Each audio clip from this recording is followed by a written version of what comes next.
call is being recorded.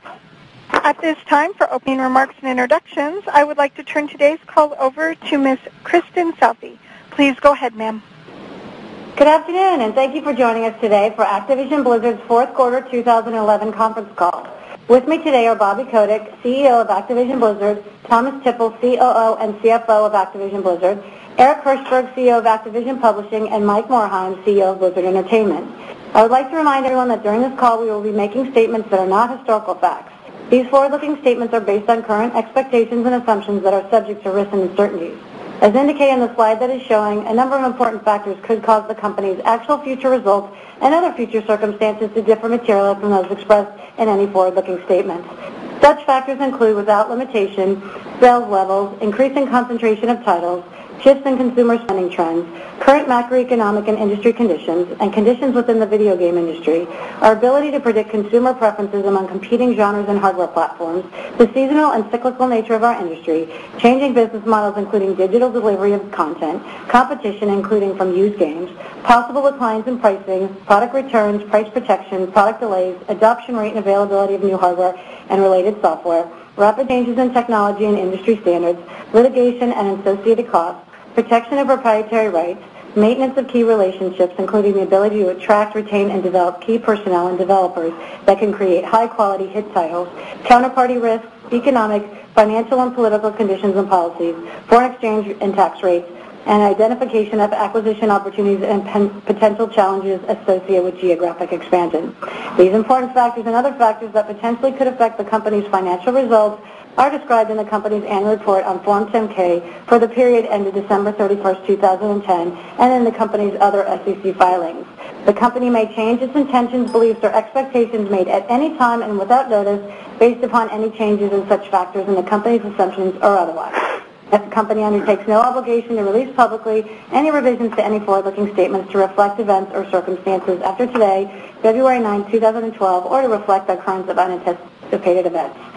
I'd also like to note that certain numbers we will be presenting today will be made on a non-GAAP basis, excluding the impact of the change in deferred net revenues and related costs of sales with respect to certain of our online-enabled games, expenses related to share-based compensation, expenses related to the restructuring, the amortization of intangibles, and impairment of intangible assets and goodwill, and the associated tax benefits. Please refer to our earnings release, which is posted at www.activisionblizzard.com for a full GAAP to non-GAAP reconciliation and further explanations. There's also a PowerPoint overview which you can access with the webcast and which will be posted to the website following the call. In addition, we will also post a 12-quarter financial overview highlighting both GAAP and non-GAAP results and a one-page summary sheet. And now I'd like to introduce our CEO, Bobby Kotick. Thank you, Kristen, and thank you all for joining us today. 2011 was another record year for Activision Blizzard. In 2011, we generated nearly $1 billion in operating cash flow. And over the last 3 years, we've generated over $3.5 billion in operating cash flow. And we've returned more than $3 billion in value to our shareholders through dividends and stock repurchases. In the U.S. and Europe, we remain the largest and most profitable third-party interactive entertainment company and the largest and most profitable third-party interactive entertainment digital publisher. We again delivered better than expected financial results and achieved multiple financial and operational records, as we have for the last few years. We achieved record operating margins and record EPS, which grew more than 17% over the prior year. And as I mentioned, we generated nearly $1 billion in operating cash flow, which allows us to continue to invest thoughtfully in our future growth and return capital to our shareholders. With that in mind, we're increasing our dividend 9% to 18 cents per share, and our board of directors has authorized a new $1 billion stock repurchase program. Our strong performance is a testament to the hard work and incredible talent of all of the Activision Blizzard employees around the world. Their commitment to excellence, teamwork, and inspired creativity continues to drive our superior performance. Today, we're going to highlight a few important achievements from 2011 and provide some greater detail about our plans for 2012 and beyond, including our strong lineup, our expansion into new markets and new business models, and our development initiatives for new platforms. 2011 was a very competitive year. There were many great products released, and gamers had more entertainment choices on more platforms than ever before. Despite these choices and new competitors, Blizzard Entertainment's World of Warcraft remains far and away the world's largest online subscription-based massively multiplayer game, ending the year with 10.2 million subscribers. World of Warcraft has a very loyal group of players, and later in the call, Mike Morhaime will share some of this year's plans for the franchise. Perhaps the greatest challenge we always face in our business is the launch of large, sustainable, inspired new franchises. Skylanders is one of the most innovative products we've ever created, and its success could continue for many years to come. 2 days ago, we announced our next iteration, Skylanders Giants, and the success we've had with Skylanders demonstrates this unique ability we have as a company to create franchises with enduring value. It is equally difficult to make certain that a franchise delivers groundbreaking innovation, compelling new gameplay, and the special sauce that engages new and existing audiences. Call of Duty Modern Warfare 3 quickly became the biggest entertainment launch of all time and the best-selling game ever in a single year, beating the record previously set by Call of Duty Black Ops. And Call of Duty Elite, the first service of its kind, has redefined social gameplay. It has become one of the fastest-growing online services in history with over 7 million registered users, including more than 1.5 million premium members who have activated an annual subscription. Call of Duty Elite now ranks behind World of Warcraft and Xbox Live as one of the largest interactive entertainment premium services. 2011 also marked the 8th consecutive year of revenue growth for the Call of Duty franchise. Its expansion was driven not only by strong retail performance and online engagement of Modern Warfare 3, but also by strong retail sales and record downloadable content sales for multiple past titles, as well as our continued laser focus on developing new vectors for growth and player engagement. Today, Call of Duty is one of the largest entertainment brands in the world, and on a standalone basis represents a large global business with multiple product lines and strong prospects for future growth and audience expansion. Our ability to innovate has yielded products that are deeper and more interactive, and as a result, video games today are perceived as more viable and faster-growing entertainment media than passive media like film and television.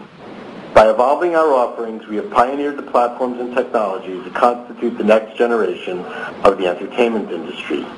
Deep investment in and development of our properties has created category-defining franchises that are setting a new standard for audience engagement across all forms of entertainment. And our ability to combine innovation with sound business strategies and operational excellence is a core strength of Activision Blizzard. Our broad product portfolio, which includes some of the largest entertainment franchises in the world, our large and continually growing online communities, our global reach, and our unmatched financial strength truly set us apart and provide us with a competitive advantage. Activision Blizzard's sustained success over 20 years amidst a rapidly changing industry is the result of 3 long-term guiding principles. First, focus on the largest opportunities that we believe will deliver the highest financial returns. Secondly, attract and retain the best creative and technical talent through a performance-based reward system. And then be good stewards of the capital generated by our successful investments, by not overpaying for acquisitions in the interest of buying growth at any cost, and by not overspending, and working hard to keep costs aligned against sensible business opportunities, which is where most companies falter. This approach, which appears simple but is challenging to execute, has enabled us to deliver solid results for the past 20 years. And our approach in 2012 will be no different, as we will focus our pipeline of online-enabled products.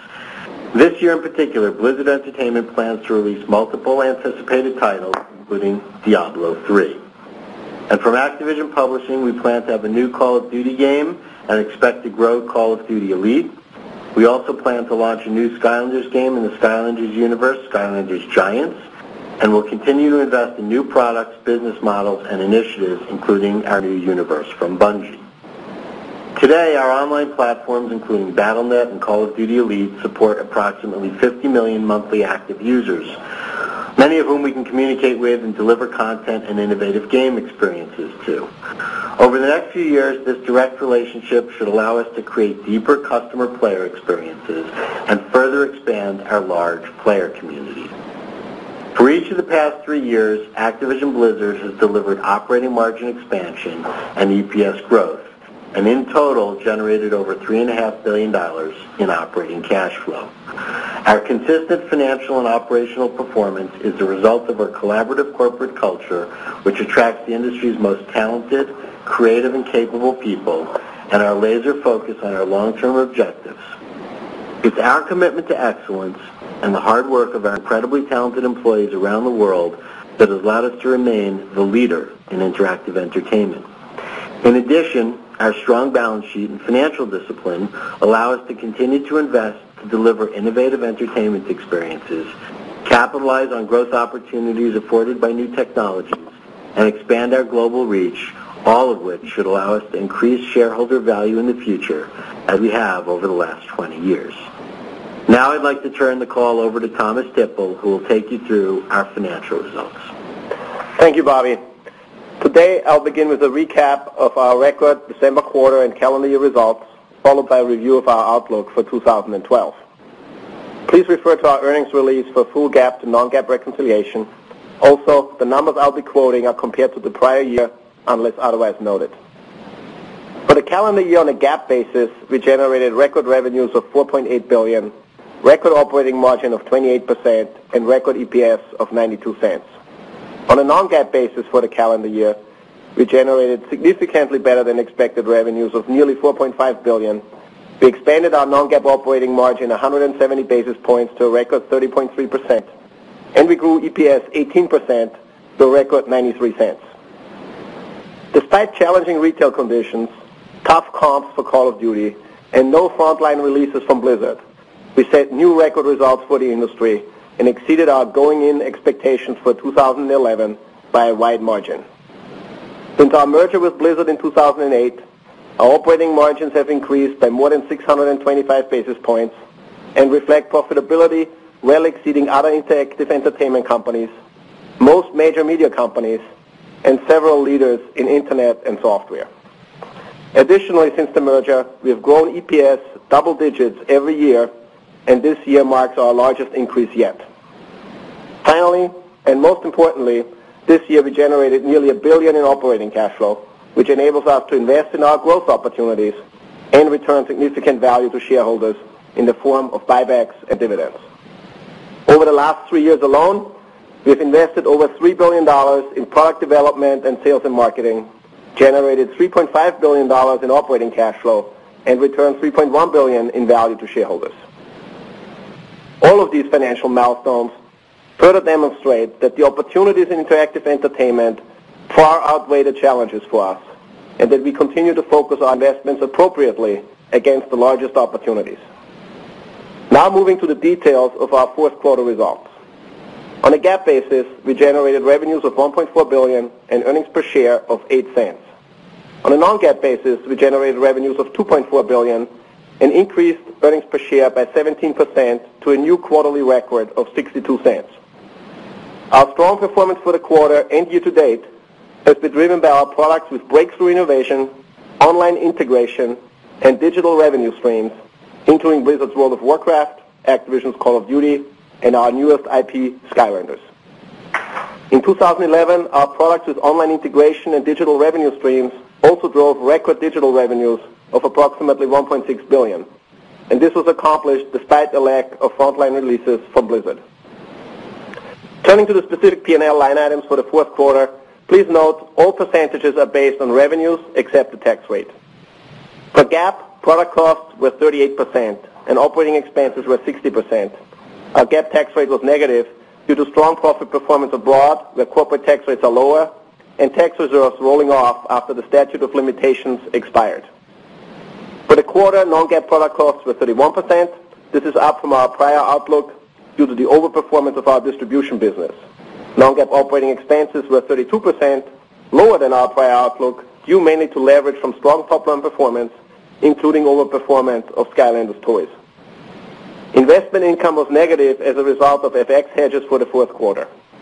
Finally, our tax rate came in at 18%, which is lower than expected for the same reasons I mentioned a minute ago. Now turning to the balance sheet. On December 31st, we had no debt and a record $3.54 billion, or nearly $3 per share in cash and investments. This is despite significant investments in the most robust pipeline of new products and services we have ever had, and returning about $875 million in value to shareholders through dividends and share repurchase in 2011. The strength of our balance sheet and the consistency of our cash flows are major competitive advantages that afford us the ability to first invest for future growth in opportunities with the highest organic return on invested capital, like this year's successful launches of Skylanders and Call of Duty Elite, which established two new vectors for long-term growth. Second, invest for future growth through the allocation of capital to attractive external opportunities, for example, with our 10-year exclusive agreement with Bungie. And finally, return value in the form of dividends and share repurchases. And today we were pleased to announce that the board authorized a new $1 billion repurchase program to begin in April and increase the cash dividend by 9% to 18 cents per share. So let me now move on to the outlook for 2012. As we've done historically, we begin the year with a reasonably conservative approach, due in part to the continued uncertainties in the broader macroeconomic environment and volatility in foreign exchange markets. We enter the year with financial strength, strong market fundamentals for digital, and an expanding portfolio of category-leading franchises and unique online service capabilities that offer expansion opportunities for the long term. Accordingly, we are focused on strengthening our presence at retail, expanding our digital footprint, and adding innovation and new business models to each of our properties to continue driving growth. Specifically, this year we expect growth from Blizzard. In addition to World of Warcraft, which provides a strong foundation, Blizzard plans to launch at least 2 titles this year, including Diablo 3 with its real money auction house. Blizzard's pipeline has never been stronger, including World of Warcraft's Mists of Pandaria, StarCraft II Heart of the Swarm, the Blizzard Dota, and the next generation MMO. Second, Activision Publishing will be laser-focused on raising the bar with this year's new Call of Duty, growing Call of Duty Elite, and expanding the Skylanders franchise. The Skylanders franchise is well-positioned for growth this year, driven by the continued sales of Skylanders and its new launch of Skylanders Giants. We'll also continue to invest in the development of Call of Duty for China, as well as the Bungie universe, which is expected to be one of publishing's next big things. Third, we plan to continue our track record of operating margin expansion. In 2012, margin expansion should be fueled by an increasing mix of higher margin revenues, strong performance from above average margin Skylanders toys, and the high margin Blizzard product slate. In addition, we continue to undertake productivity improvement initiatives across key areas of operating expenses.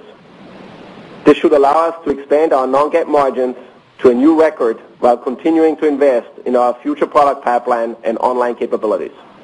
So now on to the numbers.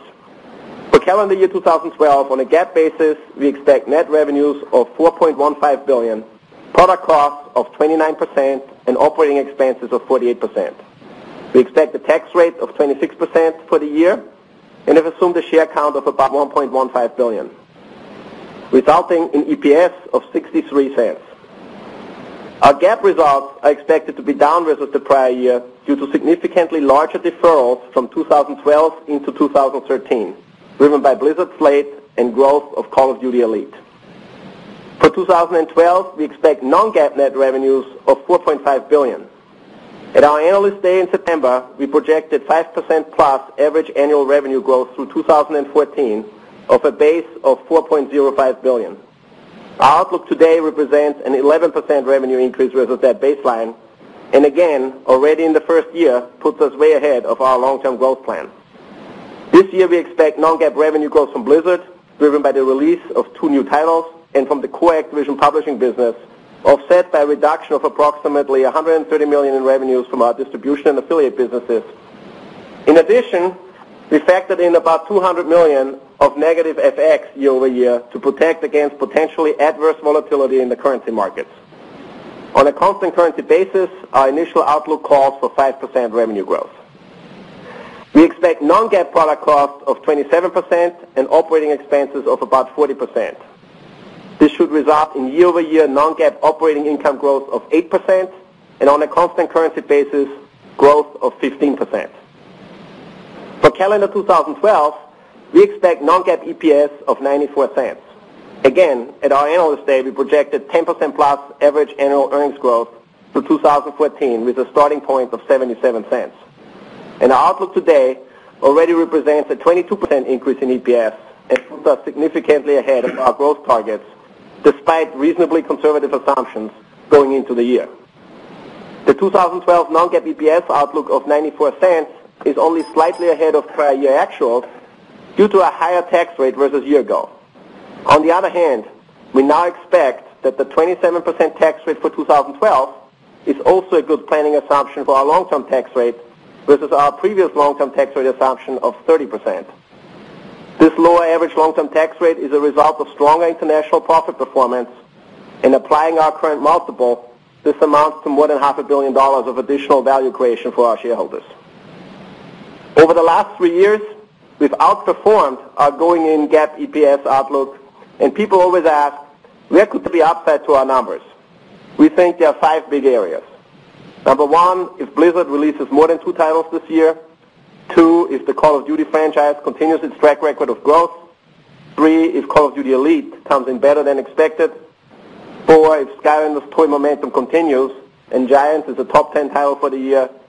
And 5, if FX rates stay where they are currently. Now keep in mind, there's also risk associated with each of these items, as well as other risks highlighted in our safe harbor statement and 10-K. So moving on to the March quarter outlook, this quarter we do not have any major frontline releases, but we will release our first Alloca pack for Modern Warfare 3 on Xbox. So for the March quarter on a GAAP basis, we expect net revenues of $965 million with product costs of 30% and operating expenses of 34%. We expect GAAP earnings per share of 22 cents. For the March quarter on a non-GAAP basis, we expect revenues of $525 million. Revenues are expected to be down versus the prior year, due in part to differences in launch timing of the a la carte Modern Warfare 3 DLC. This quarter, the a la carte DLC pack will not hit until late in the quarter and only on Xbox. Last year, the first map pack launched early in the quarter and on both platforms. There will also be some impact due to Call of Duty Elite, as revenues are recognized ratably over the 12-month subscription, starting with Activision. Blizzard revenues are also expected to be down in the quarter due to tough comps, as last year they benefited from a higher subscriber base and the strong holiday launch of Cataclysm. We expect non-GAAP product costs of 34% and operating expenses of 57%.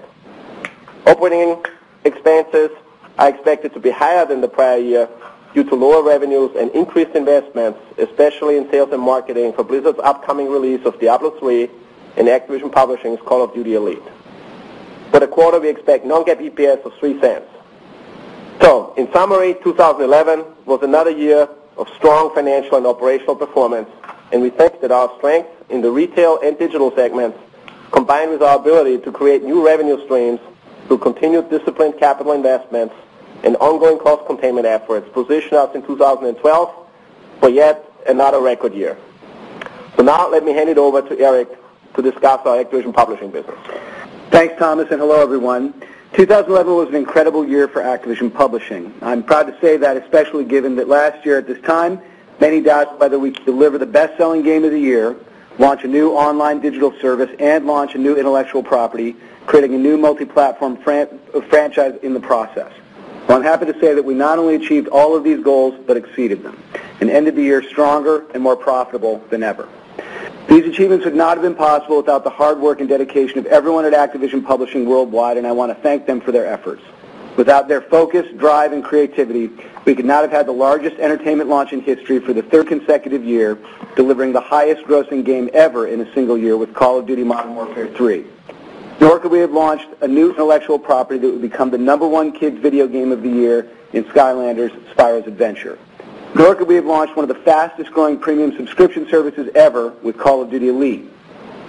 Each of these accomplishments was unprecedented and enabled us to deliver record operating margins and significant income growth. But more importantly, we created 2 new revenue streams for the company in 1 year that have the potential to be large and accretive in the future. So before I go into detail about our upcoming slate, I would like to quickly recap the broader market trends which direct where we focus our time, energy, and resources. First, in 2011, the hardware install base continued to grow to record levels, especially for HD consoles, and in 2012, we expect the install base of current-gen systems in North America and Europe will increase 14% to 355 million units, the highest ever. Within that, we expect that the install base of the online-enabled consoles, the 360 and PS3 specifically, will increase 18% to 112 million, and this doesn't include the expected launch of the Wii U. Second, we continue to see strong growth in digital channels. In 2011, digital revenues grew double digits, and we saw increased consumer acceptance of new business models like subscriptions, in-game transactions, and downloadable content. And in 2012, we expect worldwide growth for retail and digital, combined with digital expected to grow double digits again in the U.S. and Europe. Overall, today's positive market fundamentals create an even greater global opportunities for the best franchises, especially high-margin online-enabled franchises, which align squarely with our portfolio and our strategies. Our objective is to continue building our strong and growing global player communities. This year, we are focused on 5 areas that we expect will drive growth over the next few years, which include further expanding the Call of Duty franchise, enhancing and growing Call of Duty Elite, building on the momentum of Skylanders, investing and laying the foundation for the launch of the new Bungie universe, and investing in new opportunities like IP, tech, emerging platforms, and new business models. With respect to Call of Duty, make no mistake, we will continue to invest heavily in the expansion of the franchise, which once again demonstrated its incredible reach and engagement this year. Today, Call of Duty is one of the largest entertainment franchises ever, and we have grown the brand every year for the past 8 years, and this year was no different. What is different, and unlike many other franchises in interactive entertainment today, is that the franchise has many verticals that contribute and continue to show incredible staying power.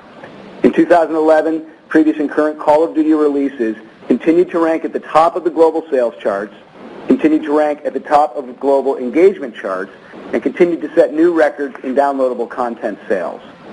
In 2011, Modern Warfare 3 was the best-selling game in the U.S. and Europe. Black Ops was the number 5 best-selling game, and Modern Warfare 2 and World at War still continued to sell in the millions. And by any measure, Call of Duty engagement has never been stronger. In 2011, the franchise is estimated to have had over 40 million monthly active users across 5 Call of Duty titles.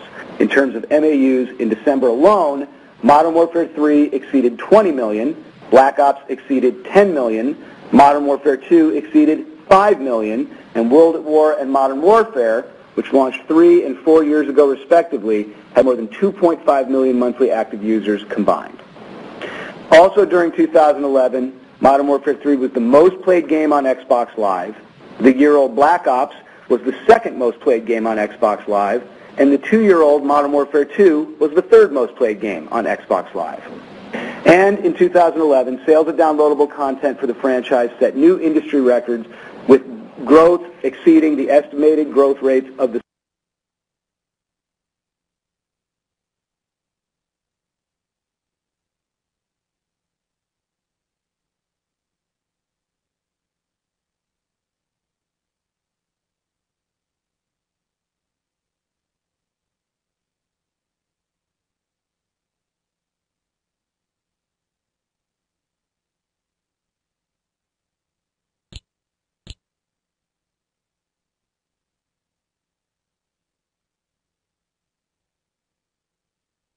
To date, the game already looks fantastic and will bring meaningful innovation to the franchise. I could not be more excited and truly look forward to sharing details with you in the future. And we plan to keep our foot on the gas with Call of Duty Elite, which was specifically designed for the large and engaged Call of Duty online community, and it's already one of the fastest growing and largest online services ever. Call of Duty Elite, which only launched last quarter, already has more than 7 million registered members, and within that, more than 1.5 million players have already activated a premium annual membership, establishing Call of Duty Elite as the third largest interactive subscription service behind only World of Warcraft and Xbox Live, both of which, as you know, have been around for many years. And although we are pleased with where we are today, the undisputable objective of Call of Duty Elite is to make the total Call of Duty experience more fun and more engaging, and we plan to launch additional features in the next 60 days. In 2012, we will continue to offer standalone DLC for Modern Warfare 3. However, Elite Premium subscribers will receive 9 consecutive months of content. This new model provides tremendous value to Elite Premium members by offering more content more often and with more variety than ever before. And for players who already planned on buying all of the DLC, Call of Duty Elite costs less than buying all of the downloadable content packs, essentially more than paying for itself. Finally, we are already hard at work on Elite 2.0, with several innovative features being developed to work hand in hand with our next Call of Duty release, and look forward to sharing more details with you on it in the coming months. So in total, even though it's still very early for Elite, there's much to be excited about. It has the potential to take connected multiplayer gaming to a new level, providing tremendous value to our players, while at the same time creating a new long-term digital revenue stream for the company. Beyond Elite, we will continue to invest to expand Call of Duty's franchise by entering new markets and establishing new business models. Our studio in Shanghai is working hard on our first large-scale, free-to-play microtransaction Call of Duty game for the large and growing Chinese market, and we look forward to updating you on its progress. We're very excited about all of the Call of Duty Elite growth initiatives that I just discussed, and remember, these only represent what we have announced publicly. There are more initiatives in the works that we expect to be able to share with you in the coming months. Now I want to talk about Skylanders.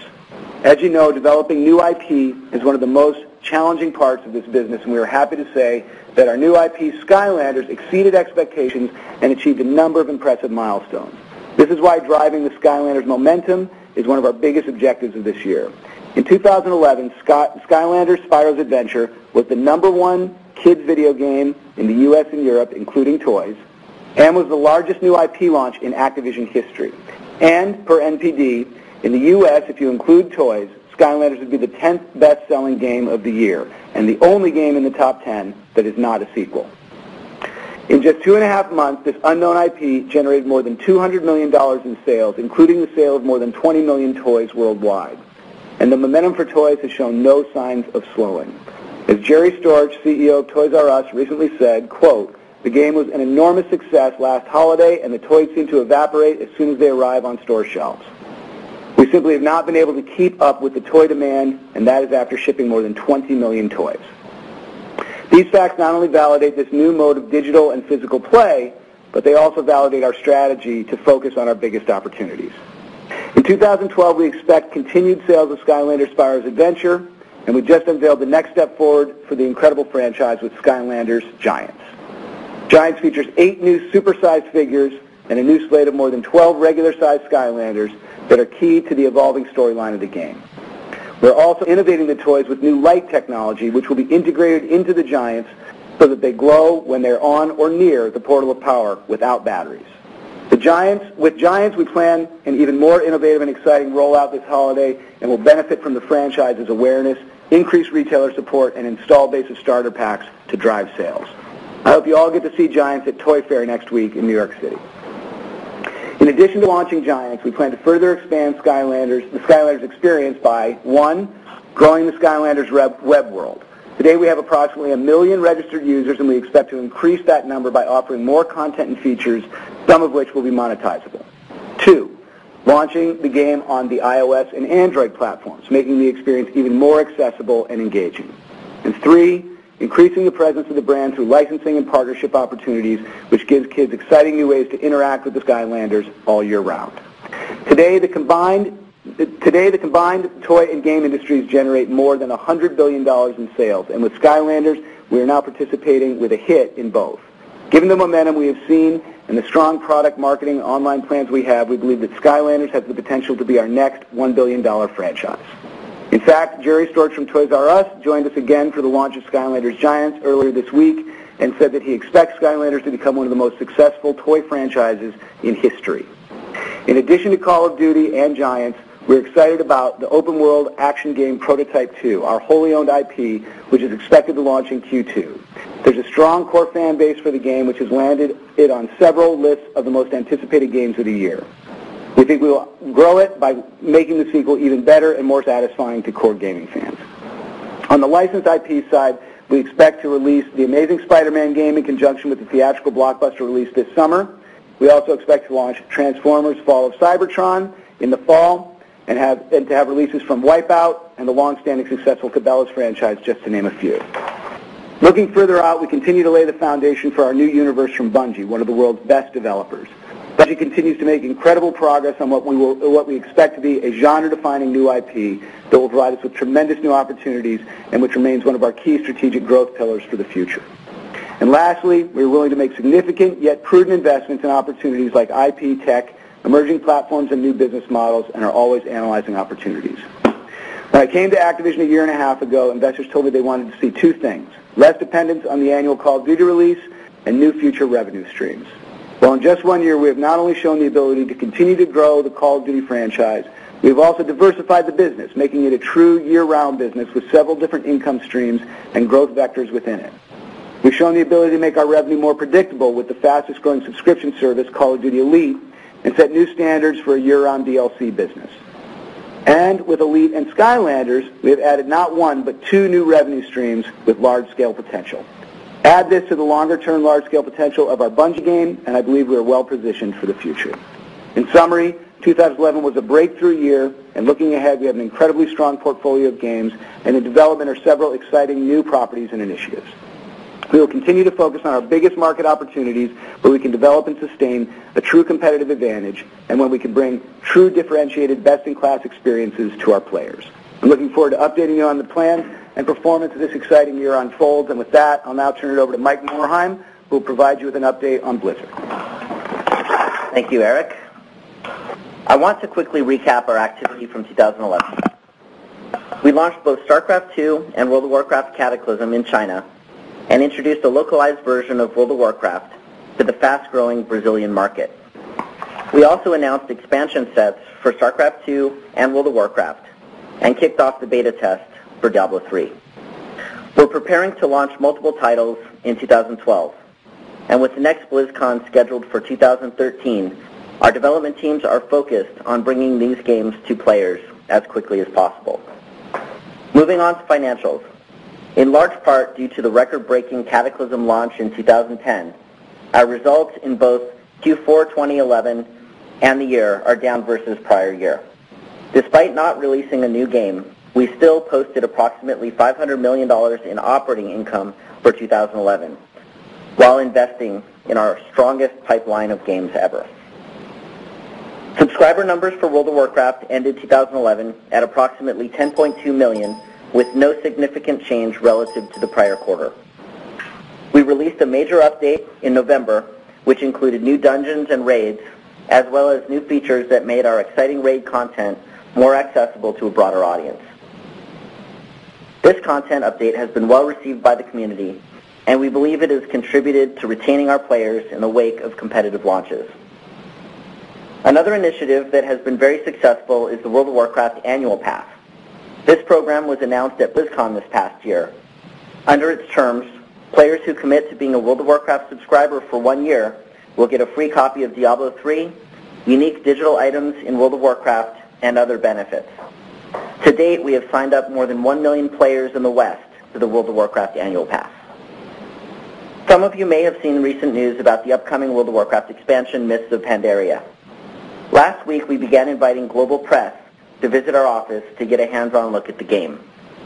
The press visit will take place next month, and our players will be able to read the latest news on the game on March 19th.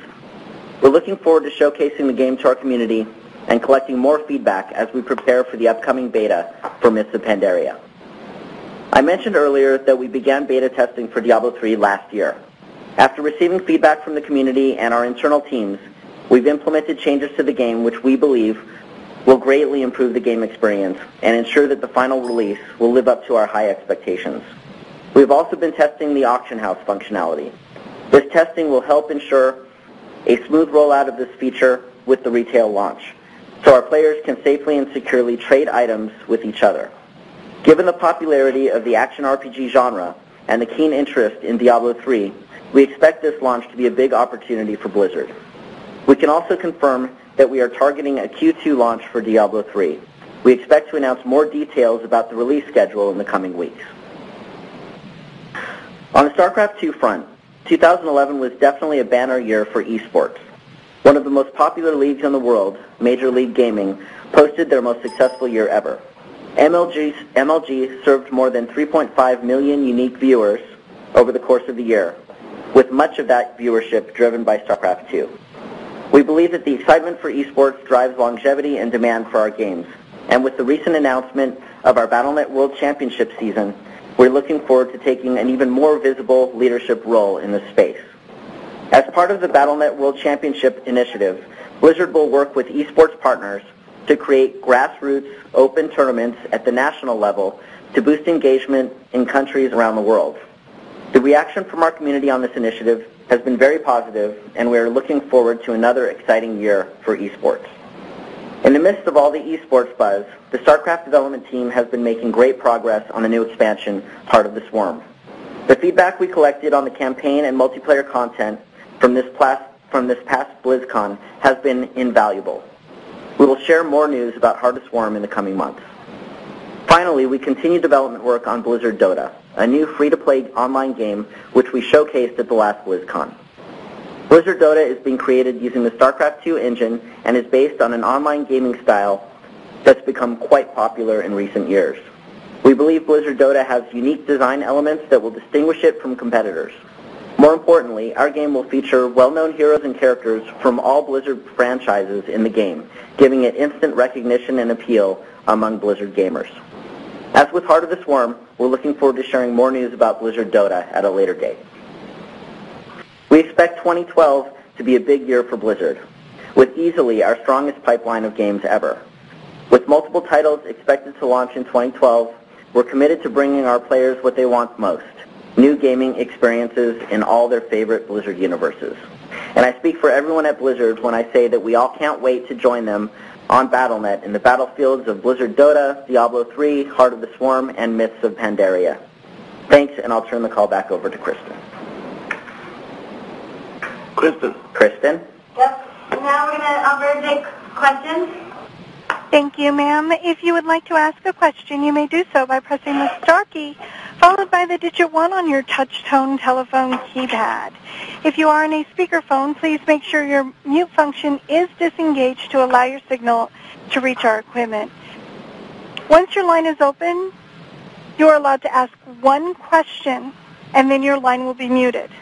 Once again, if you would like to ask a question or if you have a comment at this time, you may press star and the digit 1 on your touch-tone telephone keypad. And we'll take our first question from Jatil Patel with Deutsche Bank. Thanks. Good afternoon, and I guess good morning as well. A couple questions. Can you talk about, I guess, when you look at this year, your online business did $1.56 billion in revenue. If we kind of look at your guidance for the year, is it safe to assume online is going to be the fastest growing segment, probably more like mid-teens type of growth as we look at that $4.5 billion number? And then second, as you look at Call of Duty Elite Premium, you've got about a 20% pay rate. Do you think that this pay rate picks up, or 20% participation on Elite Premium picks up as we progress the year and the different updates come out throughout the year? Jill, let me take the first question on online growth. We think that outside of World of Warcraft subscription revenue, all other digital revenue streams will show significant growth year over year. But as you know, we're starting the year with a lower WoW subscriber base, so I think our planning assumption at least doesn't include that we're going to lap the strong numbers we have delivered in 2011 on WoW subscriptions. With respect to Elite, though, Gito, it's early days. When you look at the value, if you just take the value of downloadable content and the discount that would be applied to all the DLC, Elite is an enormous value, and I think as we start to roll out the service on multiple platforms, you'll start to see that rate has a possibility of improving. Thank you, sir. And next we'll go to Neil Doshi with Citi. Hi, thank you. Mike, I was wondering if you could provide a little more detail around the subs for World of Warcraft. What was the impact from some of your marketing efforts? And then how many subs did you add from Brazil? And if you have any comments on churn that you could share with us, that'd be great. Thank you. Okay. So we were very pleased with the results of the marketing initiatives in Q4. The Chuck Norris spot was very effective. We've got over 29 million views of the spot on YouTube.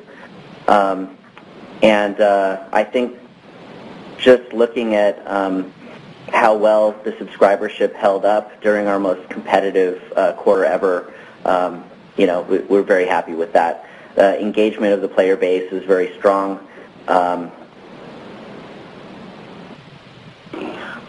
We do not break down regional. We do not provide regional breakdown of subs, but we're off to a good start in Brazil. And I don't have any detail on churn. Thank you, sir. And next we'll move on to Brian Pitts with UBS. Great, thanks. Just a follow-up question from the last one on World of Warcraft and given the subs. Obviously, the competitive launch was very late in the quarter. Can you give us any indication on what users have actually done since the end of the quarter? Have you seen churn ramp up post that launch? And then a quick question on Call of Duty. Despite strong results, very strong results for the franchise, if you look at the NPD numbers for December, they're actually below last year's levels for Black Ops. Can you give us any color there? Thanks.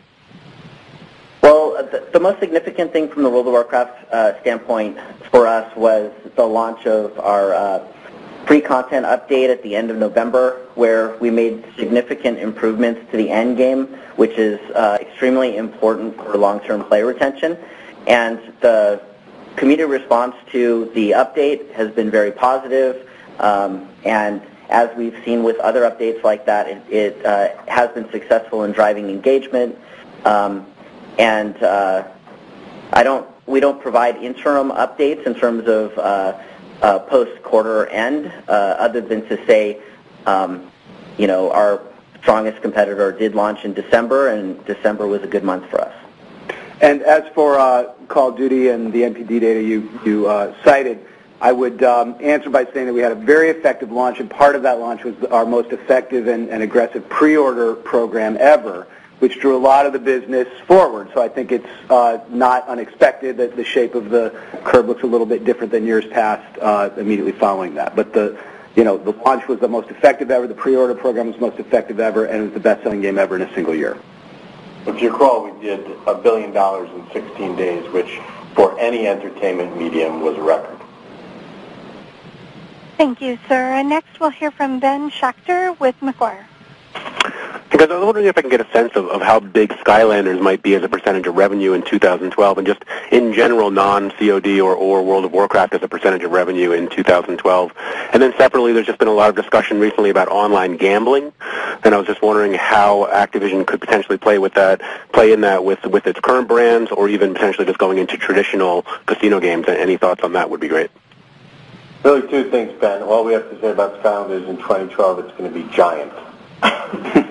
And there won't be any Skylander gambling this year. So Skylanders, a lot of momentum. We had some limited supply last year on toys. We're working to correct that as quickly as we can. We think the product plan for Skylanders this year is outstanding, and we've been very pleased with the success so far. On online gaming, while we have expressed an interest and we think that there's opportunity, it's a very long-term opportunity. Thank you, sir. And moving forward, we will hear from Doug Creutz with Cowen and Company.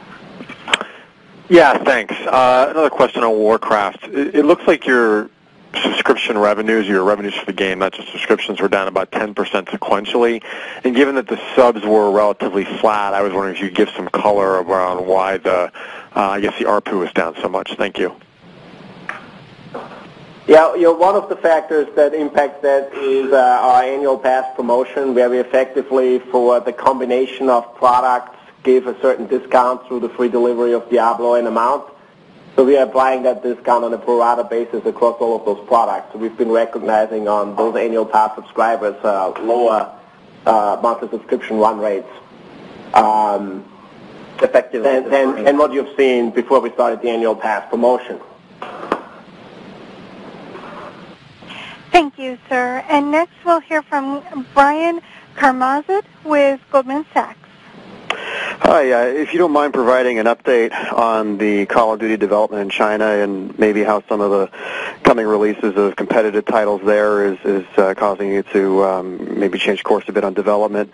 And then on free cash flow, Thomas, do you mind walking us through some of the factors in decline? And was it the free cash flow itself that kept you at a lower realized buyback level in 11 versus 10, and how we might need to think about that for 12? On Call of Duty China, in relation to your question, the development is going very, very well, and we feel that the level of graphic fidelity and gameplay that we're seeing will be breakthrough for the competitive marketplace. In terms of other competitors entering the the market, we simply feel that we come in with a tremendously strong advantage, and that Call of Duty is already viewed as the premium first-person shooter in China, very high awareness going in, and the game itself will over-deliver, we believe, for the competitive set.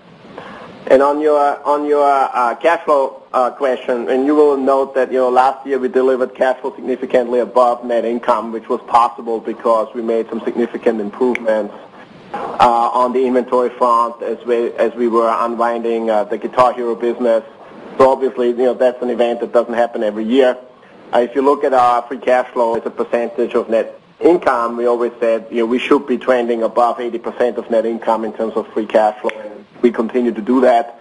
And then cash flow, the free cash flow number for the year, the balance sheet items happen on one particular day in the year, which is December 31st. There are always some shifts back and forth between the years from a receivables or a payables perspective, but I think our cash flow is fundamentally strong. Our net income to free cash flow conversion is strong and continues to track ahead of our 80% objective. So we feel pretty good about that. Thank you, sir. And our last question will come from Edward Williams with BMO Capital Markets. Good afternoon. Just a couple of questions on Call of Duty Elite. Can you talk a little bit about what the engagement is like of Call of Duty Elite from your paid subscribers versus the free users of it? And also, can you comment a little bit about the growth rate of paid subscribers since the game has launched? Is this something that should remain somewhat static between now and the release of the next Call of Duty title, or should it build or as we get closer to that title over time? I'll answer your second part of your question first. We think that there will be natural spikes surrounding the release of DLC, and that it sort of, if the current patterns are any guide, remain somewhat constant between those spikes. But as the more and more DLC becomes available to play, the value of the $50 subscription rate gains in value for subscribers. As far as engagement, it's very early going. We've seen strong engagement from our paid subscribers. We've seen, not surprisingly, slightly less engagement from our free subscribers. But overall, we had some technological bumps at the very beginning that led to some frustration in our user base. That's why we gave the first month away free. And since we've stabilized the service, we see the engagement increasing. Okay, operator? And that is all the questions we have time for at this time. I'd like to turn the conference back over to management for any additional or closing remarks. Well, thank you all. On behalf of everyone at Activision Blizzard, we thank you for your time and consideration and look forward to speaking to you in the future. Thank you, ma'am. And that does conclude today's conference. We thank you for your participation. You may now disconnect.